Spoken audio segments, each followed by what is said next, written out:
Hey everyone, in this video, I'll guide you through how to turn on voice chat in Fortnite. Let's get started. So, from the main menu of the Fortnite app, press the three lines in the top right corner to open the menu. And here, scroll down and select microphone icon, and that's the voice chat section. Here, you can choose who you want to talk to. It's friends only, friends and teammates, or everyone. You can also adjust the voice volume and choose between push to talk or open mic under the voice method. You can even toggle voice indicators on or off. Another way is to access these settings by pressing the settings button.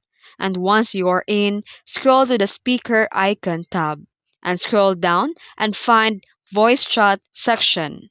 Here you'll see the name and the same option plus settings for your input and output device.